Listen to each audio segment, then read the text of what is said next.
Honourable Member for Banff Cochrane. Yes, thank you very much, Mr. Speaker, for the opportunity to respond to Motion 501. I'd like to thank the Leader of the Official Opposition for bringing this important discussion on surgical wait times to the attention of the Legislature. As a former operating room nurse at the Foothills Hospital for nearly 10 years, I think I can offer an important perspective to this debate. Mr. Speaker, the operating room is like no other place in our healthcare system, where patients put their complete trust in the team taking care of them while they're anesthetized and unable to speak for themselves, and where family members are not permitted to enter. Imagine how some people get nervous about visiting the dentist. Well, consider how nervous people are going in for brain surgery. Thankfully, Mr. Speaker, the people who care for our patients undergoing surgery are some of the most dedicated and caring individuals I've ever met. I was honored to work amongst them. People like Dr. Garnet Sutherland, whose team developed NeuroArm, the first MRI-compatible neurosurgical robot that was recently inducted into the Space Technology Hall of Fame. I know of many operating room nurses, anesthetists, and surgeons who volunteered their time and skills to travel to places like Africa and Haiti at their own expense to help those less fortunate. That's why, Mr. Speaker, I was shocked when, in this very chamber on December 7th last year, the Leader of the Official Opposition characterized me and my former colleagues as, quote, people who don't know how hard it is to work a real job, and people who don't understand the fears of working families across this province, end quote. Mr. Speaker, I know it's the job of the Leader opposition to oppose, but I think he's taking his job a bit too literally when he describes people on this side of the aisle who worked as nurses, teachers, social workers, and doctors before being elected as not working a real job. Shame. The arrogance and disrespect shown by the Leader of the Opposition to these hard-working public servants is stunning. Perhaps instead of talking down about hard-working Albertans and focusing on the honourable member. He said it. He said it. It was a quote. Stop the clock. Point of order. I rise to speak to a point of order with respect to the member from Banff Cochrane clearly making allegations against another member in the House, imputing false motives or unavowed motives of another member, using abusive language, insulting language of a nature likely to create disorder. Mr. Speaker, while I appreciate the fact that the member may be reading from a quote inside the chamber, the language that he's using on the opposite sides of that quote is certainly language that's likely to create disorder. He's also imputing false motives of the Leader of the Opposition with what he was or was not saying on that day in this House. I think the Leader of the Official Opposition has a very, very lengthy track record of defending frontline workers, a very, very lengthy track record of speaking highly of those who provide service, and even today, in what I would consider to be very, very, very passionate remarks about a very, very, very personal situation that he underwent inside this province. At no point did he speak specifically about frontline workers and nurses in an emergency room, but merely about a system. And perhaps it would be advantageous to this House if that member would speak more along those lines and less about imputing the motives of the Leader of the Official Opposition. Deputy House Leader. Thank you, Mr. Speaker. I understand that the member from Banff Cochrane was talking about incidents that had happened in the past. I think the Leader of the Official Opposition had said those remarks. He didn't say anything that wasn't already had been said. Understanding that the passion that the Leader of the Official Opposition had, and we all recognize that, that passion shouldn't give him immunity or anyone else for that sake to be able to say or do anything they want. I believe the member from Banff Cochrane has not said anything that would disrupt the duties of this House, and hasn't had things that had been on record, had been said, he wasn't talking about frontline workers as the deputy opposition House leader is talking about. He actually talked about members who had in their previous occupation been members of the health services. Thank you, Mr. Speaker. House Leader of the third party. Thank you, Mr. Speaker. 23H reads, makes allegations against another member that indeed occurred. I imputes false or unavowed motives to another member. Mr. Speaker, it's not a matter of interpretation here. That's clearly what indeed has happened.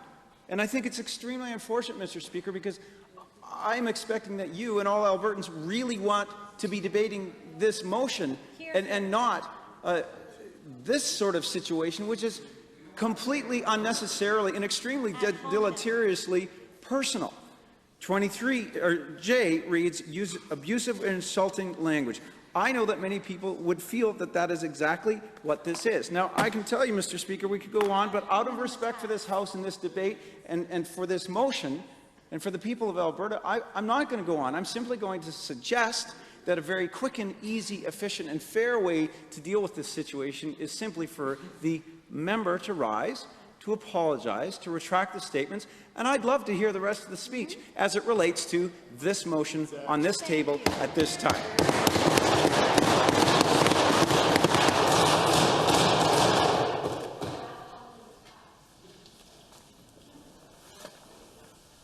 Honourable members, I'm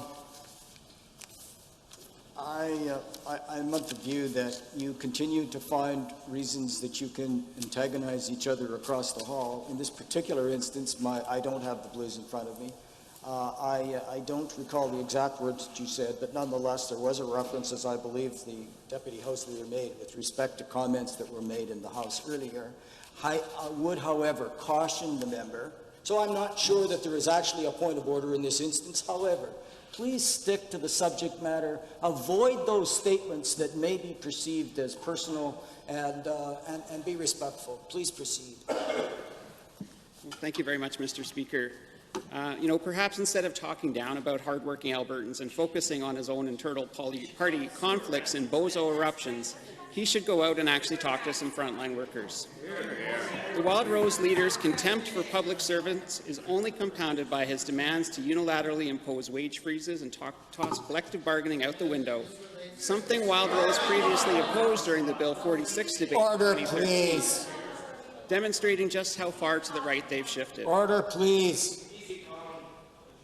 Mr. Speaker, if it wasn't bad enough for the opposition leader to publicly... Point of order has been raised. Deputy House Leader.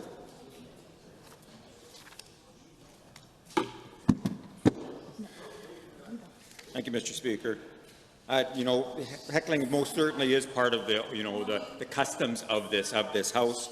We just heard that what over and above that imputes false, unavowed motives to another member, uses abusive or insulting language of a nature likely to create disorder. If you've ever heard the word that was said by the member, Mr. Speaker, it was actually the word commie, which I would say is most certainly fits into that definition.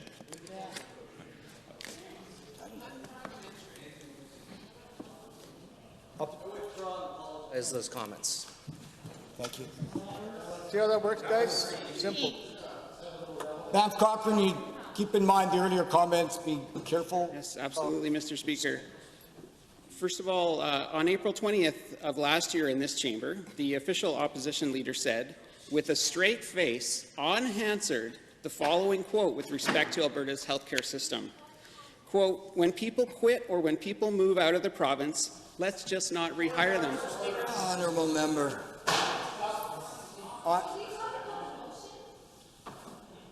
Honourable member, I think particularly at this late hour, could you address your comments to the subject matter and try and avoid those clauses?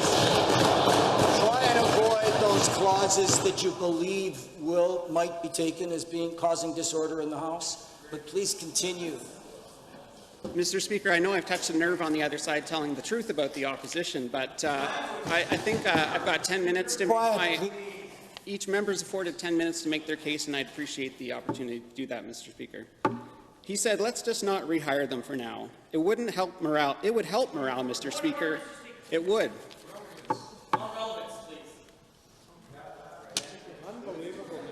Is this about pipelines, or is this about... about healthcare. Did I hear a point of order on relevance? Yeah, that's correct. Talking about what the official opposition leader said with respect to surgical wait times and staffing in hospitals. So I'm trying to make my point and why I'm not going to support the motion, Mr. Speaker. Honourable member, please proceed, but keep being hindered for this third time that I've asked you you've saw what's happening on the other side, so please be conscious of that. Please proceed. Sure. Mr. Speaker, I know I can't be responsible for the Honourable member, please proceed. Thank you. Mr. Speaker, you heard me correctly. The Wildrose's solution to the unemployment situation and wait times is to leave frontline positions unfilled. But not only that, they actually think this would improve morale.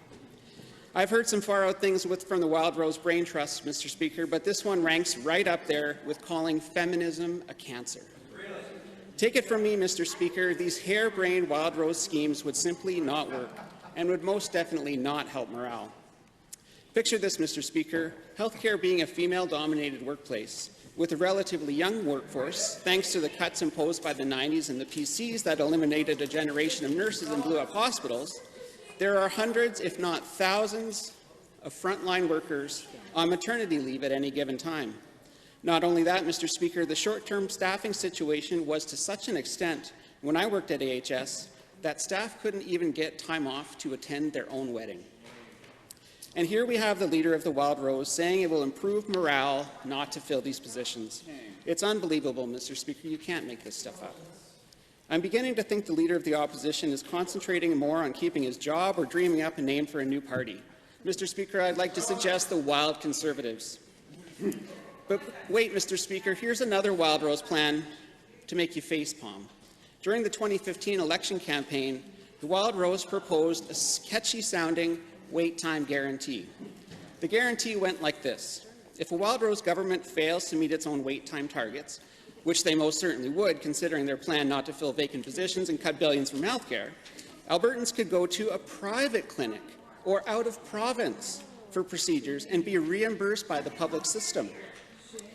In a press conference, the Wildrose leader said, and I quote, "We expect people to go to other provinces. We expect people to go possibly to the United States," end quote. Mr. Speaker, I wish I was making this up, but it's true. Boil this down, Mr. Speaker, and what you get is the Wildrose plan to funnel public dollars to their friends at private clinics and export public health care dollars to the U.S. or other provinces, and bring in a de facto two-tiered system where the wealthy jump the queue. Mr. Speaker, this is just— Order, please. Order, please. Please continue.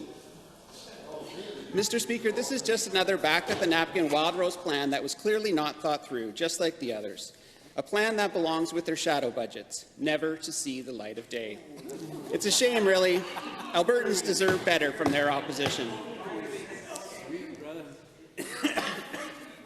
Let's walk through an example of their plan, Mr. Speaker. The Wildrose sends Mr. Jones to the U.S. for hip surgery.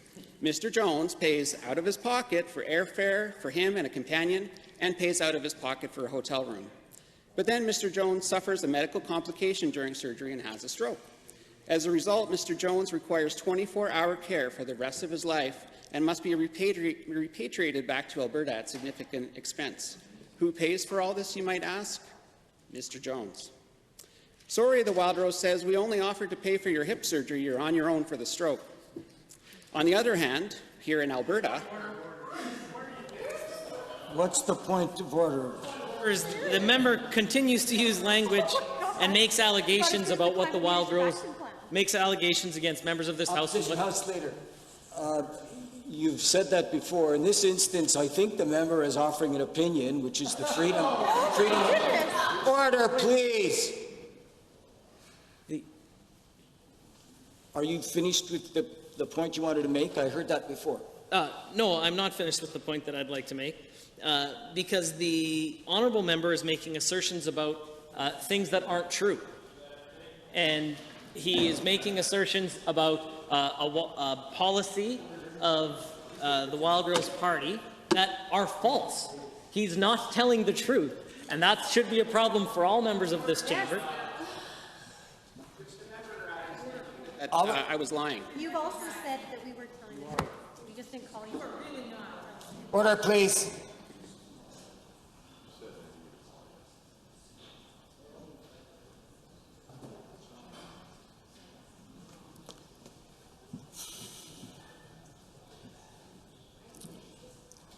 The Deputy House Leader. I think you said it best, Mr. Speaker. The member was just giving his opinions on things that have already happened in this House. There is, for my wildest imaginations, do not see a point of order here. I think right now, I think you might agree with me, Mr. Speaker, that motions are quite high at the moment, and that's probably what's giving rise to a lot of these points of order, and not necessarily the facts on what's being said. Thank you, Mr. Speaker.